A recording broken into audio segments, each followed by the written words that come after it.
grid works so hard to stay in the shadows, but there's only room for one dark passenger. Each one is a good reason to take him out. We got a hit on Dexter Morgan's truck. Where? New York City. Michael, it's so wonderful to chat with you again. I've been a huge fan of yours since the start, and I'm so excited for this new season of Resurrection. It's going to be so much fun for everybody to watch. Just to get things started, you know that Dexter's got his own code. What's one maybe silly or even petty code that you live by personally? Like maybe you don't like somebody who puts ketchup on steak or pineapple on pizza. You know when you're looking at a sunset and it's really beautiful and everybody's well aware of how beautiful it is, but inevitably somebody feels compelled to say, wow, look at that beautiful sunset. Isn't it so beautiful? That's kind of a pet peeve. It's like, don't name the thing we all acknowledge that's beyond words. Just shut up about it and enjoy it. I would never take anybody out for doing that.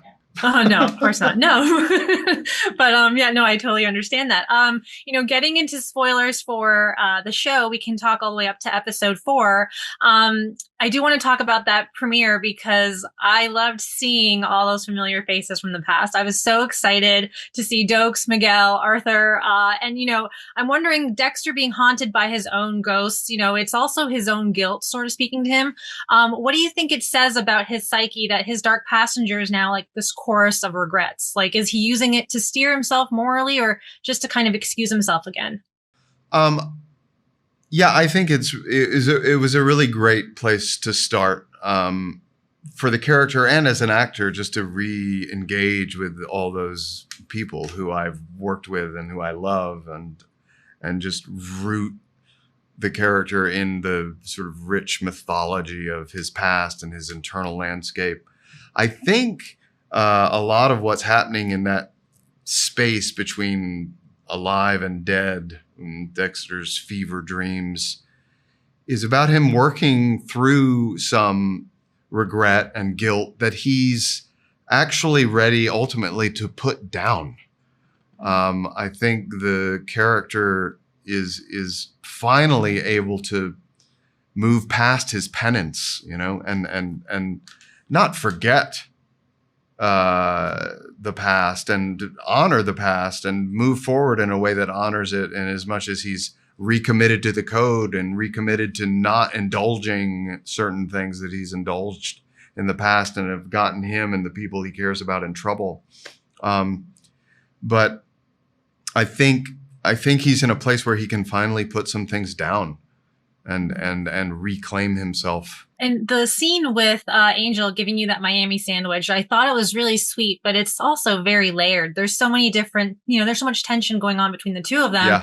How did you approach that scene, you know, especially for knowing that he's starting to feel that he is caught by someone who loved him once, and they both still love each other, but now he's, you know, Angel's suspecting the worst. And I'm sure that's probably heartbreaking for Dexter. Like, he doesn't want to go that route with him. Yeah, it's one of my favorite scenes I've ever played as the character and on the show. David is amazing. We have such a rich and long-lasting history that we can just sit in. I think it's really bittersweet, that scene. It's a reunion of old friends, but there's so much new dark water under the bridge, or, you know, they're wading at the top of this ocean of dark revelation and secret and the cat and mouse dynamic. Yeah, it was pretty rich. And yeah, I think Dexter Batista has emerged as an adversary, and Dexter doesn't want that. He's very fond of that man, and you know, in his old life, Batista was probably as close to a normal friend as he ever had, and I think he hopes against hope that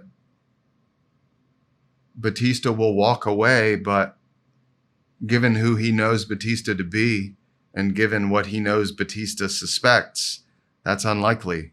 by episode 4, Dexter is infiltrating this literal serial killer social club with themed names and like this museum, which is so fascinating and so disturbingly dark. But did that kind of feel like, Dexter's finally stepping into a world that aligns with his urges, or is it more like a satire of them? Like, how do you think he's feeling being in the middle of all of that with them?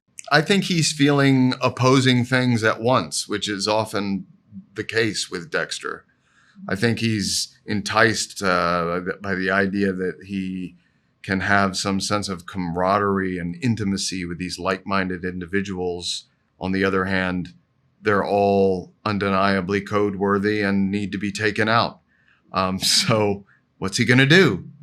That's a part of the fun of it. Yeah, I feel like part of it's a little bit of like a buffet for Dexter, because like there's so many people that he feels are not good people, and they're not, so excited to see how that unwinds further. But there is a moment where Dexter tells Harry that he wished he had never rescued him, and it felt so heartbreaking, but it's loaded and it's very complicated. How do you think Dexter's relationship with his past now is informing the way he's showing up for Harrison? I think he's, he doesn't want to impose a code on Harrison in the way a code was necessarily imposed on him. I think ultimately, he's enticed by the idea that his son is like him. Again, opposing things at once. I think he loves the idea that his son is like him, and he also is horrified by the notion.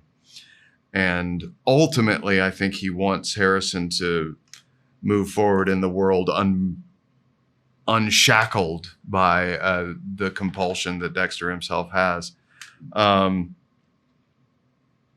But, the multi-generational father-son dynamic thread that runs through the fabric of the season is a fundamental part of the heart of this new story. And I love that Dexter wakes up, discovers he's still alive, shortly thereafter discovers that his son has or is likely in New York, and doesn't deliberate about it. He doesn't go back and forth with his father about what he should do. He packs a bag, opens a bathroom window, and runs out. Arguably, he's also running away from Batista, but he's running to his son. And there's no qualms about it. It's an impulse, and it's a human impulse. And that's revealing, I think. I am getting the rap, but last time we spoke for Princescos. I'm a huge fan of your music. I would love to see you guys in Toronto, so please make that happen. But I also know you guys had ketamine playing in New Blood. Yeah. And I know you said that wasn't really like, it just happened. It was organic. Can we expect to maybe hear it again? Because your music is so good with the band, and I would love to see, I feel it does really flow with the show at times. When I'm listening to things, I just feel like this would be a good situation for something. But right. Possibly. Okay. That's good. I've only seen up till episode 4, so I'm very, very excited. But can you actually tease how much darker the season gets after those first 4 and what this really means for Dexter's legacy?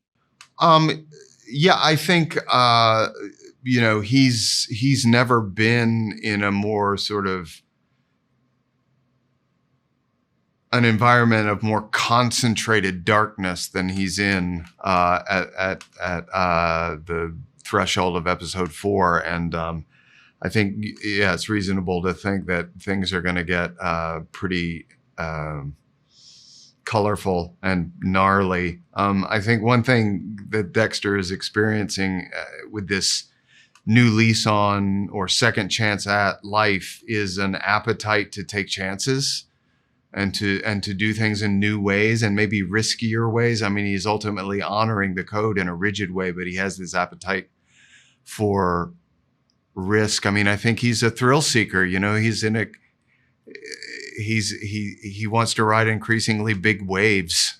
I totally get that. I'm so happy for this show. I'm very excited. Again, huge fan of yours, huge fan of Dexter. Been watching since the start. So very excited for these next episodes and this next chapter. Thank you.